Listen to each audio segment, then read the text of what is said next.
A escalada dos conflitos internacionais deixa o mundo em alerta. Será que estamos cada vez mais próximos de uma nova guerra mundial? E todo esse cenário de confrontos e o avanço da tecnologia militar também traz outra questão alarmante: a ameaça de um ataque nuclear. Vejam no episódio de hoje de Planeta em Perigo.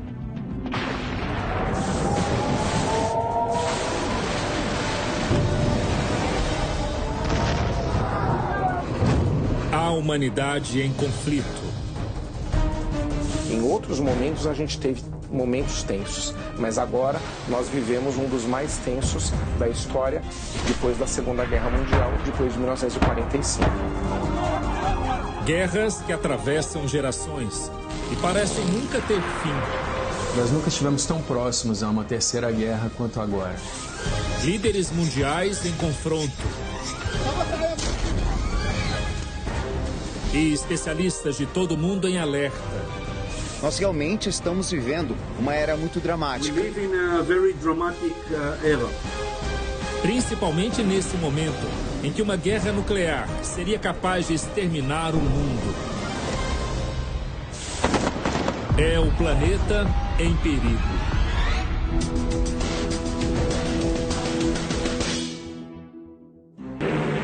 O símbolo máximo do horror e da morte na história recente da humanidade. A explosão nuclear que devastou Hiroshima e Nagasaki no final da Segunda Guerra Mundial.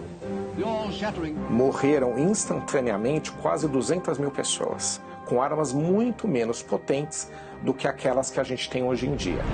De lá para cá, o avanço tecnológico bélico dos países só aumentou.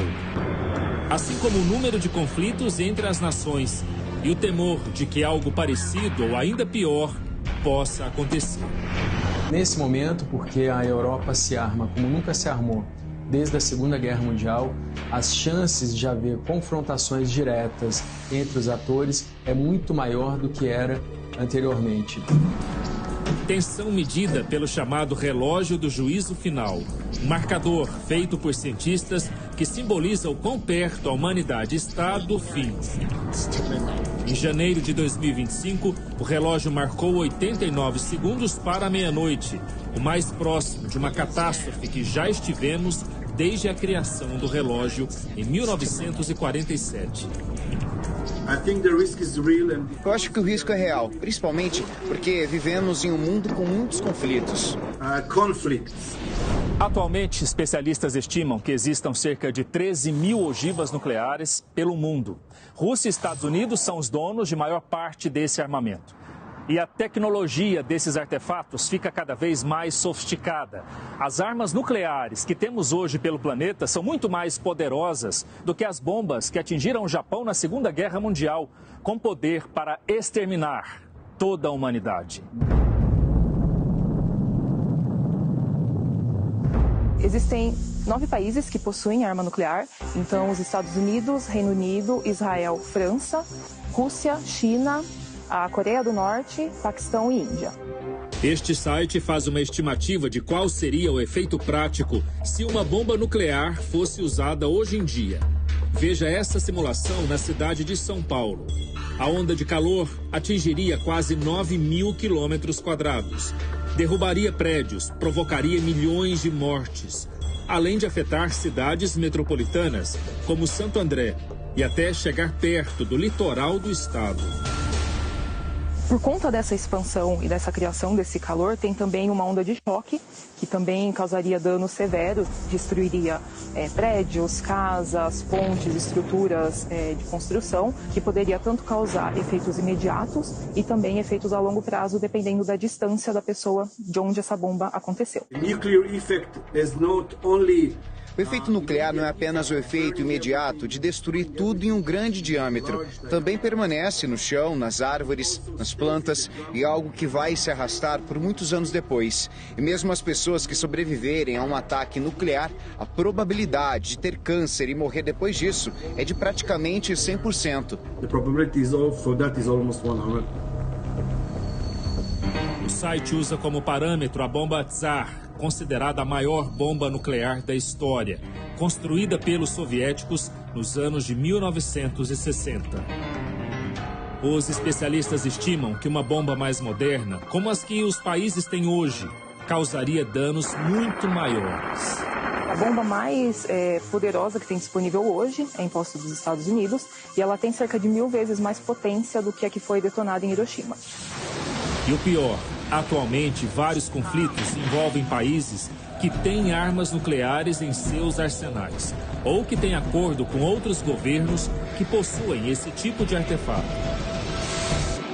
O ditador teria ficado furioso com o discurso do presidente da Coreia do Sul, Yoon Suk-yeol. Na invasão da Ucrânia, o uso de armas nucleares é visto pelos russos como uma possível tática militar.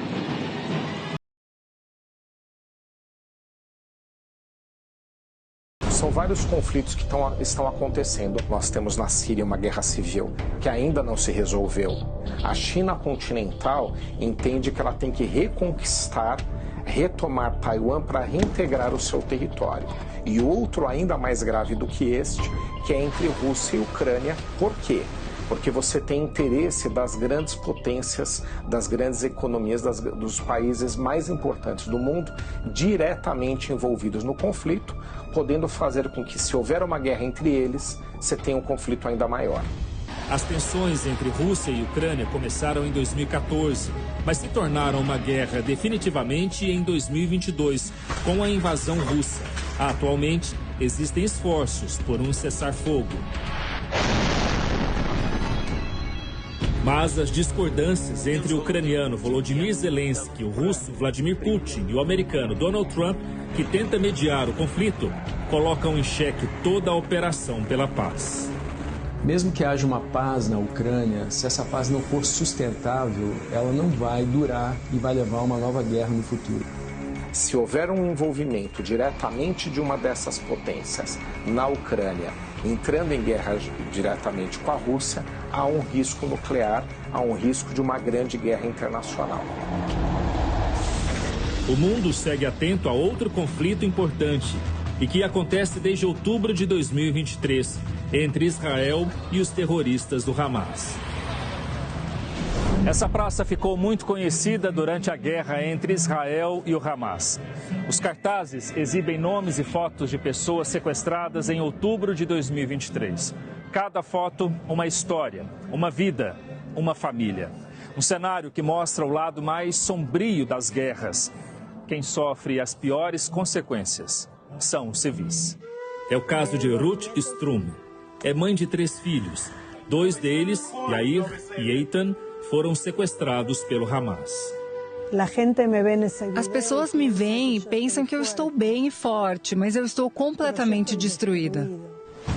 Foi a primeira vez que o grupo terrorista Hamas realizou um sequestro em larga escala de civis israelenses, levando centenas de reféns para a faixa de Gaza.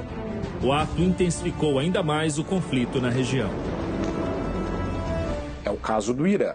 Ele poderia querer usar, possivelmente, esse armamento em Israel, que é o seu maior inimigo na região, que também tem arma nuclear. Israel já tem. Imagine só um conflito entre os dois usando armas nucleares. Um dos filhos de Ruth foi liberado 5 meses depois. O outro continua em cativeiro. Pergunto o que ela vai fazer caso Eitan seja liberado.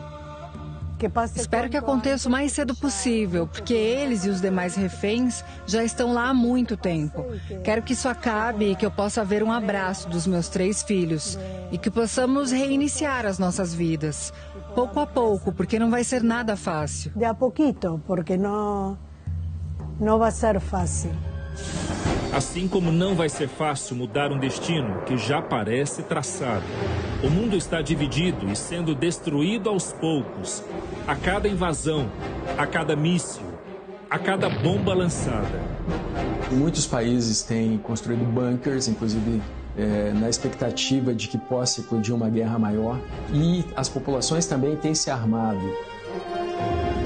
Não se sabe quando será o próximo passo. E a resposta pode ser nuclear.